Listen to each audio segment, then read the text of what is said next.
Hey beauties!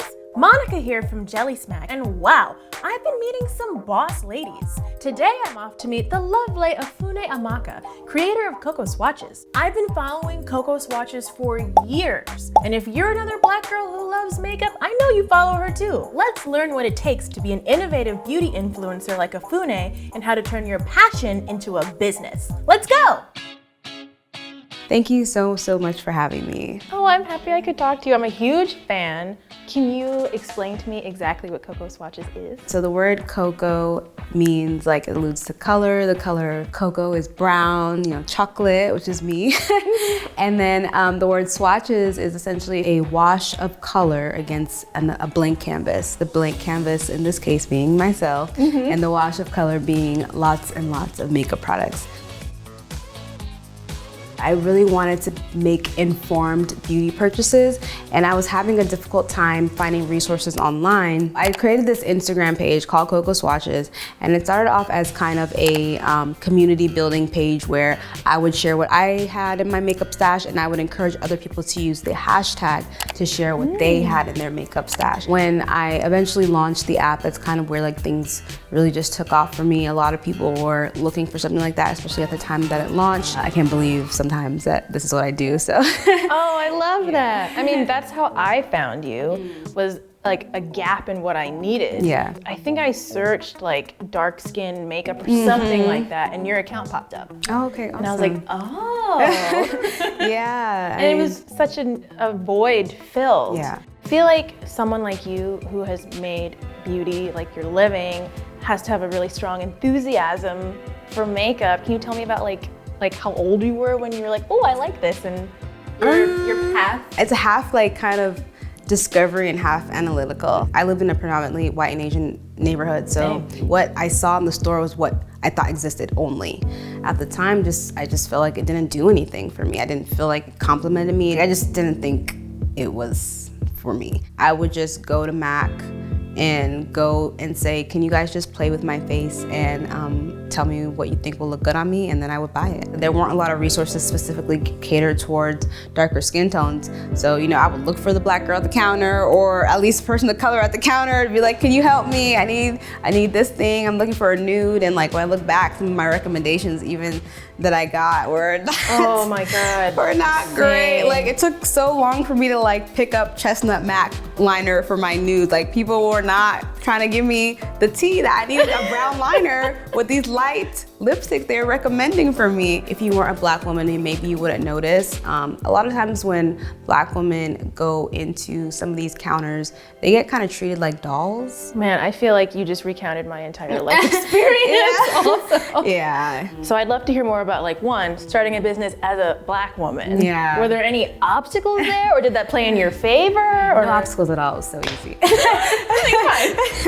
No, so definitely wasn't easy. I think social media is beneficial in a way that as a business owner, I was able to kind of see instant results at the time. Had it not been for that, it would have been a lot harder to keep going, because I was able to see the likes and see the comments and see the downloads of my app and be like, okay, I need to keep going because people are into it. And so I feel like anybody that's starting a business, you need to know why you're doing it. I mean, money is great, but it's not gonna come. It's just not gonna come right away. It might be some time before you actually turn a profit. And so you really need to have that guiding light of why am I doing this? The reason why I'm doing what I'm doing is because I'm a black woman. Because I didn't see myself growing up in magazines, and my mom, used to buy me only black Barbies as a child because she wanted to make sure that I, loved myself in a way that the world wasn't gonna love me. And I think that any little girl that was ever like me, that was looking and searching and didn't see herself, is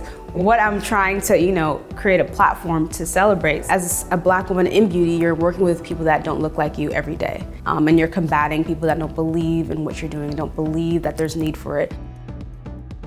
The function of the swatches is to show people what color looks like on the canvas, as I mentioned earlier, but it's also a trust thing. They need to be able to trust that what you're telling them is true and that you have their best intentions at heart.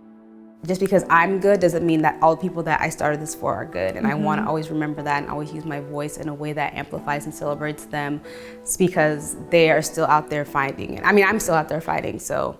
We are out here. Yeah, we're out here. We're out here. We are out here. We're flourishing, but it's still a fight, still a struggle. So, do you feel like your heritage has played into like you ending up in beauty? So I'm Nigerian American technically, and I think Nigerians love like makeup and beauty, and just people are always dressing up for like special occasions or just like random family get-togethers and things like that. And I think that it did help that everyone in my family does have a darker skin tone, so I never kind of felt like ostracized about that from my home. It wasn't until I left the house and went into the world where I was reminded like, oh, there's something different about you.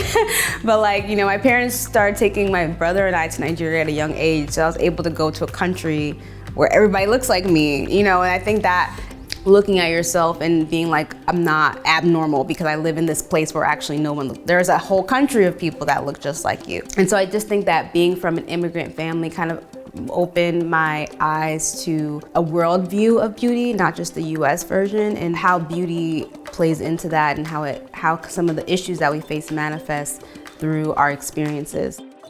I don't want people to have to go through the things that I had to go through. So whatever I'm doing is to celebrate, but also prevent any of that from happening. Because, it is tough to go through life, people always touching your hair, asking if it's fake, asking is it horsehair, trying to put like just crazy.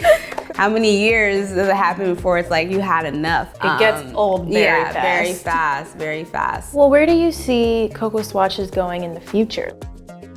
There's so many different skin tones that I feel like also kind of get left behind. And so in like the next, 1 to 2 years, that would probably be like the next step would to be increase the number of shades that products are shown on. Do you have any advice for like other Black women who might be thinking about starting like some kind of beauty-based business?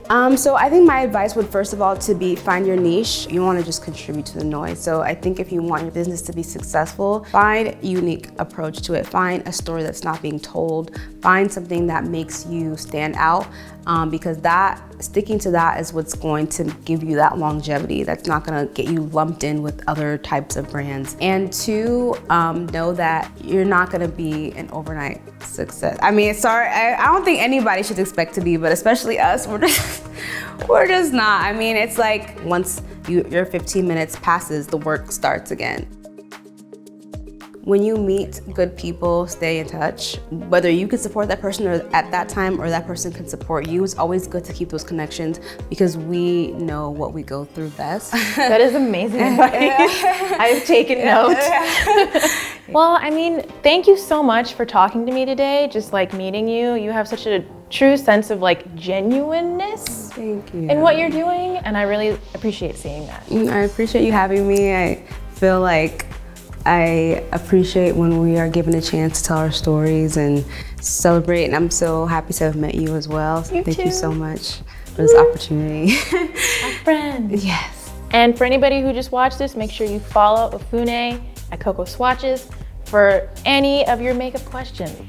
It will help you. It has really helped me. Thank you for having me. Wow, Ofune is seriously so inspirational. She has her own app.